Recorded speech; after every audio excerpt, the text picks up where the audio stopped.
Hi, welcome to another episode of Meet the Author. Tonight we have Jan Mann. How are you? I'm fine, thank you.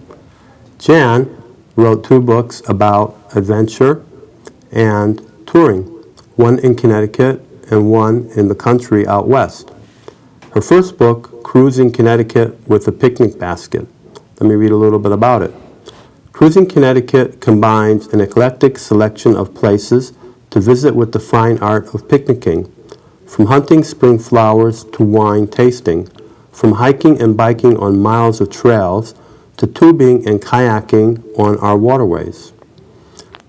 From city walking tours to country drives, from old homesteads to unique museums, and who would think of picnicking in the middle of a shopping trip or at the theater? We're going to discuss this book first, but the other book she wrote is called How I Won the West, A Journey of Discovery. And both these books have to do with adventure and discovery. So Jan, before we talk about the actual picnicking book of Connecticut, tell me a little bit about why you decided to write what you call an adventure book, even though it's also a travel book. Well, for Cruising Connecticut with a Picnic Basket, it started way back many, many years ago when I found a book in the library. It was entitled The Country's Most Beautiful Gardens. And I was flipping through this book and who wrote that, the famous author? I don't remember the author's name. Okay. I was flipping through and found a chapter called Garden in the Woods, located at the New England Wildflower Society in Framingham, Massachusetts. Mm-hmm. And I thought, well, that's close. All the others were way in other parts of the country. So I got really, really excited about learning more about wildflowers. And that very spring, this was in the winter that I found this book, that very spring I went on a wildflower hunt and visited over 20 Connecticut state parks, preserves, and nature centers. And I kept a journal and had a wonderful time. And I never stopped going after that. After my wildflower season ended, I kept going looking for other neat places in Connecticut. Well, I read that part, and I like the part you said about keeping a journal, because we call ourselves authors, and one of the things that an author does to be creative is they keep a journal. Mm-hmm. In other words, to keep track of your ideas and thoughts so that one day you may be able to put it into a book. So what gave you the idea to keep a journal? Well, with the wildflowers, I just wanted to track how many I found and where I found them. And like I said, I went to 20 different places, and in some areas I found whatever, you could count on 2 hands. But in other places, I think my best park was 42 varieties of wildflowers. Wow. Of course, I brought a friend with me who had 3 wildflower identification books in her backpack, so she was a huge help. But and did anybody else know that there were over 40 types of wildflowers at this park? I don't think so. Now they know. Now they do. Which park was that again? Do you remember? I don't remember. Have to look it up in the book. Flanders Nature Center. Say that again? Flanders Nature Center. Yes. I put 2 of the sites from my 20 wildflower hunt. I put 2 of them in the book, and that's what started Cruising Connecticut with a Picnic Basket. So you have not just visiting the site and the adventure, but you also have the picnic part, or the eating part. What gave you the idea about that? Well, I had collected by then every day tripping book ever written in Connecticut. And they were all wonderful, and I referred to them a lot during my travels. But I said I need my book to be set apart. I need it to be set apart from all the other books. So I thought, well, why don't I'd love to picnic, and what better thing to do when you're day tripping than stop for a picnic on the site. So what type of person is a day tripper sort of thing? Anybody who wants to get out and experience something other than what they have in their backyard. Someone who wants to get out and have an adventure. Mm-hmm. And so you mentioned now adventure, and you consider yourself an adventurous type person. I do. So give us your definition of that. Wow. Well, I can tell you that Webster's definition, the first definition under adventure, is a hazardous or unusual, not hazardous, hazardous, and I forgot what the second word was, but that reminded me of a book I had just read about a 18-year-old solo girl who had sailed around the world in a 26-foot sloop. Now, I have no idea what a 26-foot sloop looks like, but I thought, I don't care what she was sailing in. That's something I would never, ever do. Well, I'm happy you brought that up because you went on an adventure, and then later on you talk about your adventure and how I won the West when you went out West on your own. And you mentioned the idea of adventure and danger. How do you think you prepared yourself for these type of adventures or dangers? Well, in the end, in the book, you didn't use the word danger. You used a different word. It wasn't danger, but it was... fear, angst. No, I there was probably another used both word. of those words a few times in the No, it was book. a little bit less than danger, but that's okay. You can go on. You know, I think preparing myself went way back to when I first started traveling solo and taking big trips by myself. And I did have a lot of fear. I think, you know, everyone has a lot of fear, and you have to just learn, as I did, how to put it behind you. And I think that's easy to do when you have a passion, a strong passion. My passion has always been traveling. And so everything else has to get put behind my passion for traveling. Your books actually have ideas about getting over the fears of traveling by being prepared.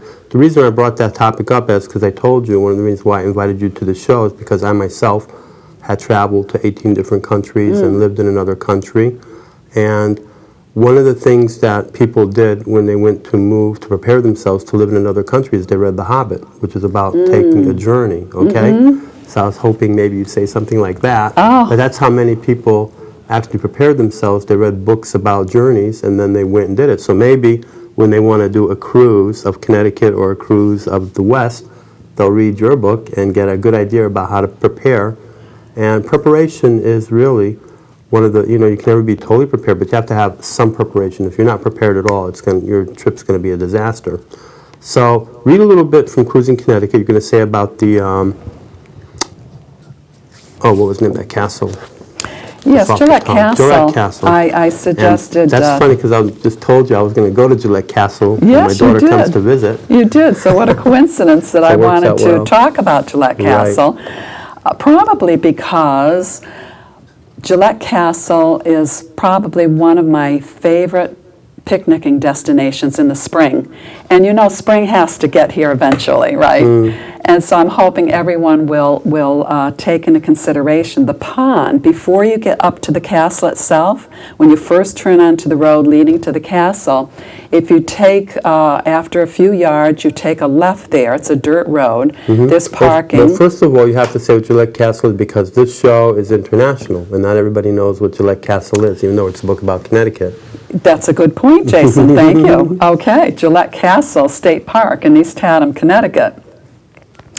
I start out by saying from 1899 to 1929, Hartford native William Gillette brought Sir Arthur Conan Doyle's character of Sherlock Holmes, the master detective, straight from the pages of books and onto the Broadway stage. Both the actor and the character became famous, and one would argue somewhat synonymous. So it's the home of one of the famous Shakespearean actors. Absolutely, yes, and it's so interesting and dynamic because he was also a part-time inventor.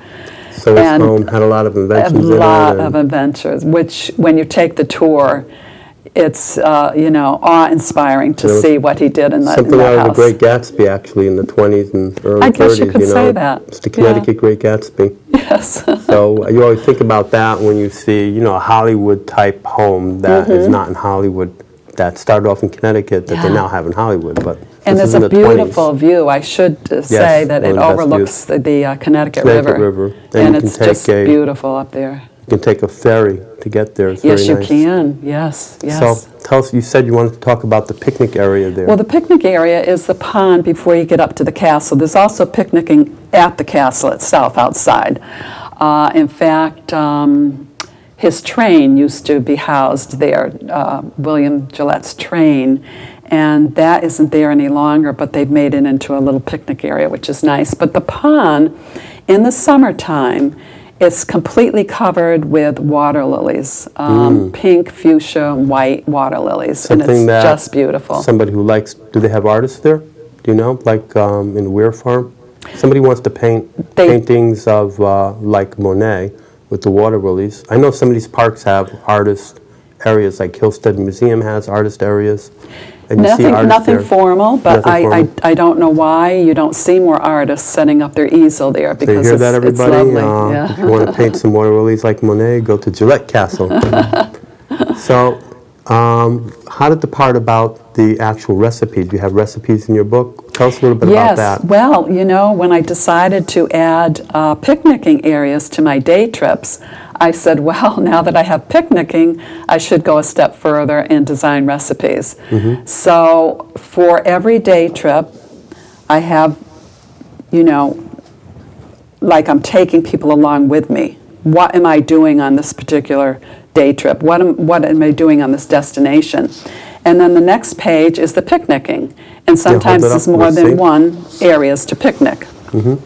There's the water, whoops. That's all right. There's the water lilies. Yes. And I actually, that frog that's on the water lily, that's real. I took that photograph. Oh, you He took was the jumping photograph. from one lily pad to the wow. other. Looks professional. So, and do you have Sherlock Holmes Harkness Memorial? So, do you want to read one of your recipes, or this is tortellini salad? That's what I'll at Gillette talk about Castle. the recipes because the recipes came from a variety of sources. They came from my old recipe files and my family's recipe files, because we always picnic. Even as a kid, I was picnicking with my folks. And they came from friends, and they came from volunteers who decided to make a recipe for a particular site. These are good recipes. They're not just salami sandwiches. Oh, no, they're wonderful. And then I have professional recipes from chefs in Connecticut. There's probably a dozen here who donated their recipes from their restaurants, and so that was a lot of fun, too.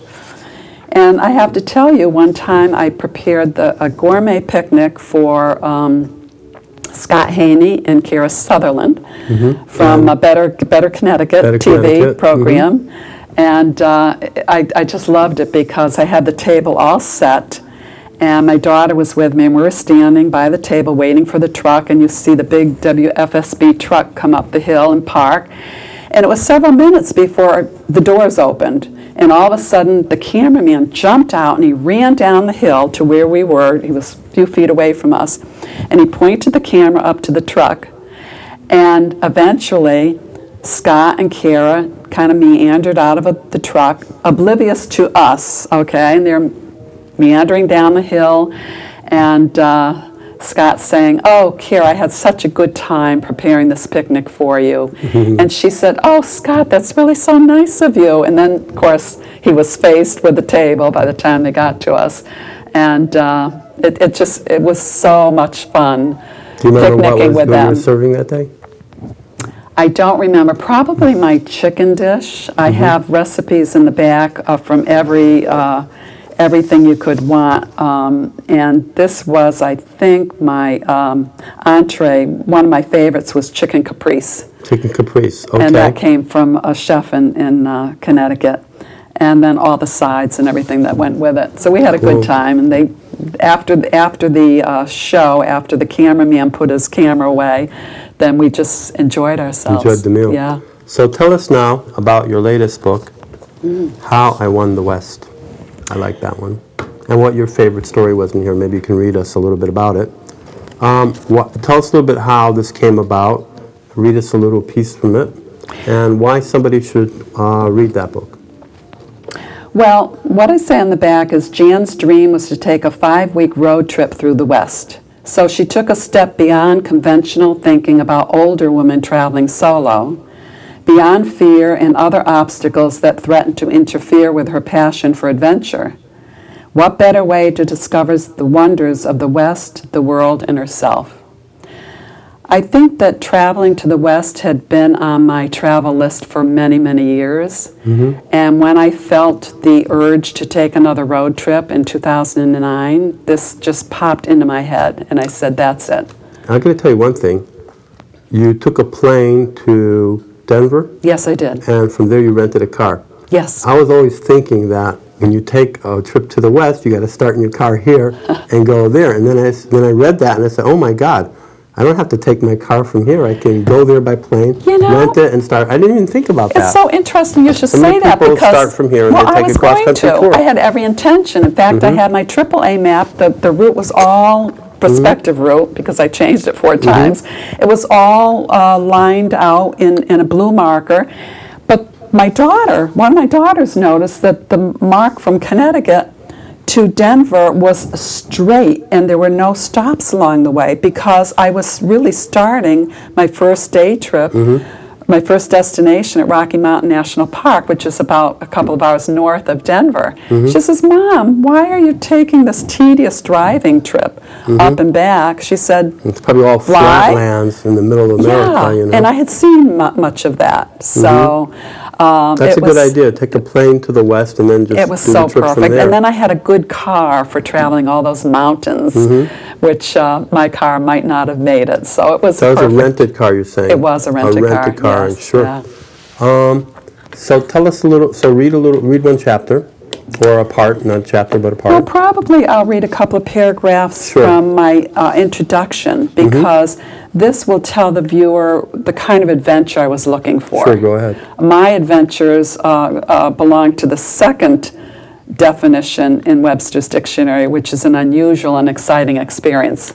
Nothing like the 26-foot slope. Not the danger that I No. was talking Oh, about. no, So no, no. there you go. Unusual an unusual and Exciting experience. Exciting And I would have to add new Not to a that dangerous. because most everything I did on this trip was new. new. Yeah. Sure. Initially, I focused on our national parks, Old Faithful and the wild animals roaming around Yellowstone, the thrill of standing at the base of Mount Rushmore and looking up at the stone-faced president seen only in pictures. 8 more national parks and monuments were chosen. That was just the beginning. There was so much more I needed to connect with, like the wild part of the Old West, or what was left of it, and the first time scared to think about drive to mountaintops. But like John Muir said, the mountains are calling and I must go. I wondered what it would feel like for a grandmother to stay in youth hostels, to ride a horse over terrain that I had seen in hundreds of Western movies, and to hop on a train that hugged the side of the mountain as it climbed high above the canyon. I longed to stay in small, out-of-the-way towns and meet locals, to hear a new dialect and view the world from a different perspective. And I did all that, all those things. It was a phenomenal Fantastic. trip. So read a little bit about the trip itself. Can you read an example? Well, I can tell you that I went to 10 national parks and monuments. I have getting ready. You talk about being organized. I'm a super organized person, and I had, in fact, all my reservations for 35 We nights. actually talked about how to pack in there, so you had Oh to be super yeah, organized. how to pack, to live comfortably in a car for 6 weeks because I put 6,500 miles on. So mention some of the ideas that people who would read the book they would get from this type of book. It's not just about the travel to the site, but how to do a day trip type traveling. Exactly. So what are some of the topics for instance, you I went on the cheap. I was on a budget.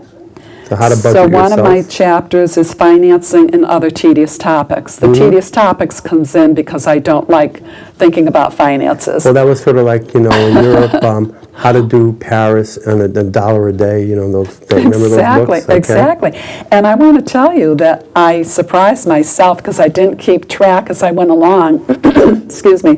But I was very proud that when I got home and figured everything out, that I did it for just under $100 a day. Now that's for the 3 main expenses, which are lodging, food, and gas. You have to realize that even when you're living at home, you have a certain expense per per day. Exactly. So it's not exactly that much more. You're just spending it there instead of here. Yes.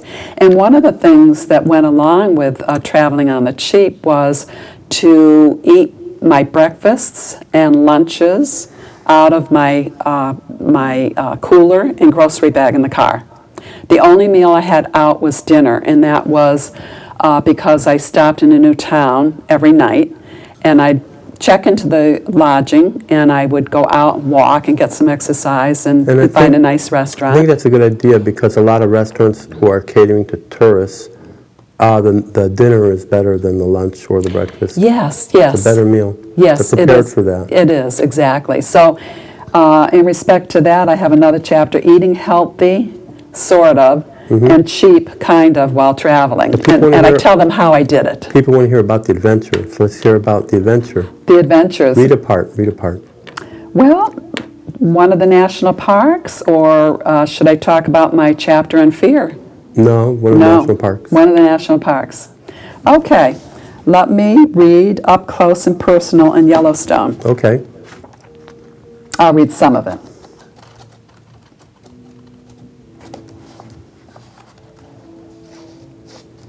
And by the time they got to Yellowstone, they already got over their fear of traveling. I would think so, yeah. The subtitle is Opera for Bears. The body swaggered from side to side, although the eyes and slightly bent head were fixated straight ahead. He seemed intent on walking the white line, like an intoxicated driver under police officers' scrutiny. Tourists watched from cars lined up on either side of the road, and I assumed that they were just as mesmerized as I was, until a motorist down the lane honked his horn. The bison, not missing a beat, continued to plod along with a devil-may-care attitude. Minutes later, when he was parallel to my car, his face revealed what he may have been thinking. Hey, this is my park, so deal with it. Right on, I said to the massive beast weighing close to a ton.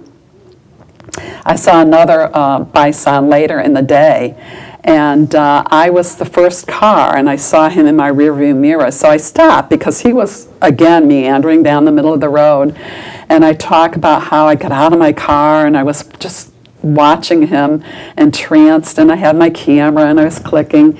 And then all of a sudden, he goes from the straight line down the middle of the road towards me. I hopped in my car or outside? No, outside, so I hopped in pretty fast. Well, animals aren't predictable. You know, the number one YouTube video right now is that somebody went to a park where there was lions, and the lion actually opened up the door with his mouth.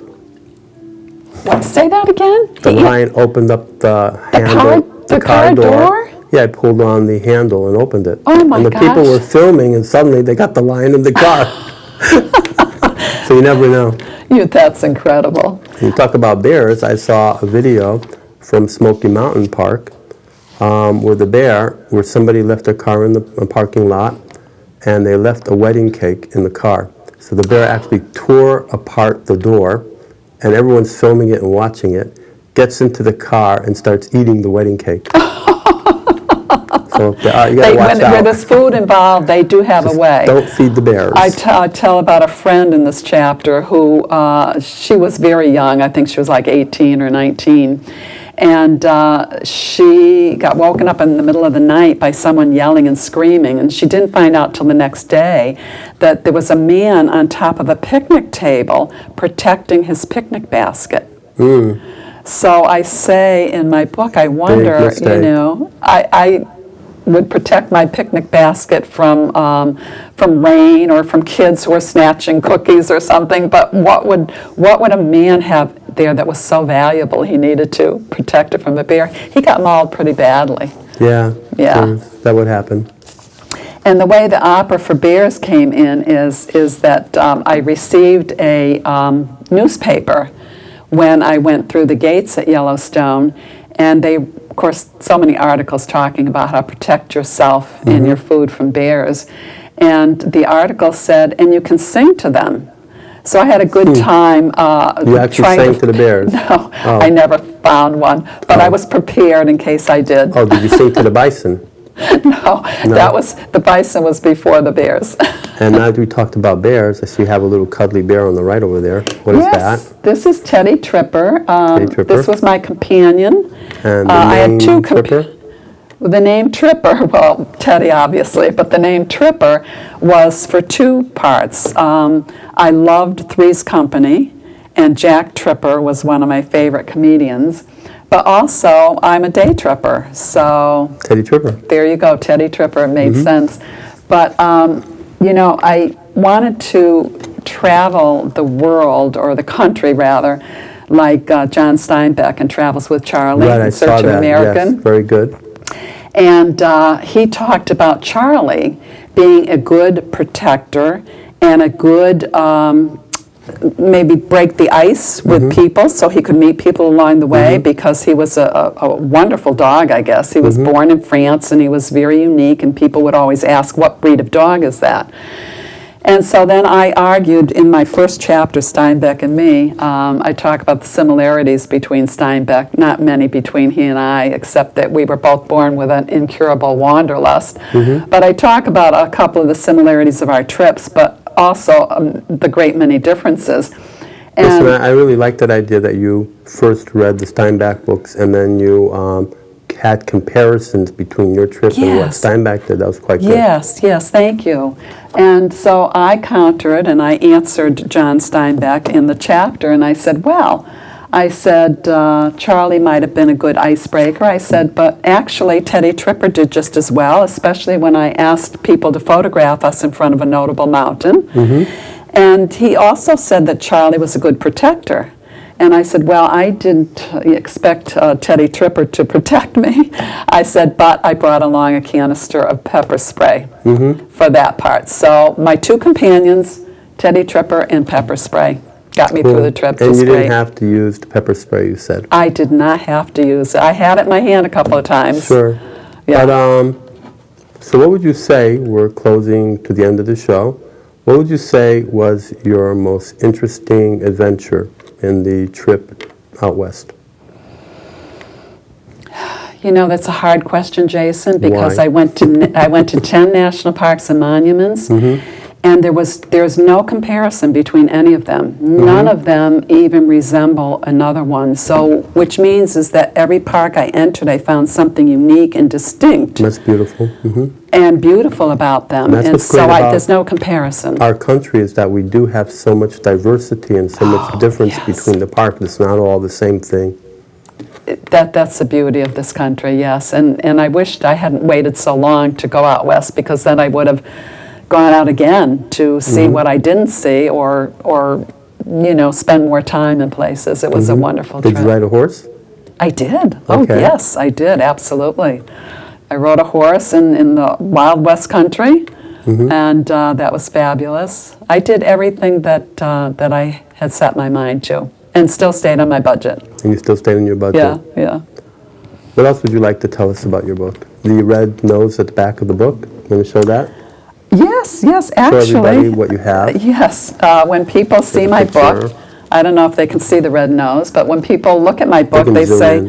why is there a picture of you wearing a red nose? Yeah, why? Why is And- there a picture of you with red Well, nose? I met a man in Portland, Oregon, in the park, Washington Park, and he had a red nose on.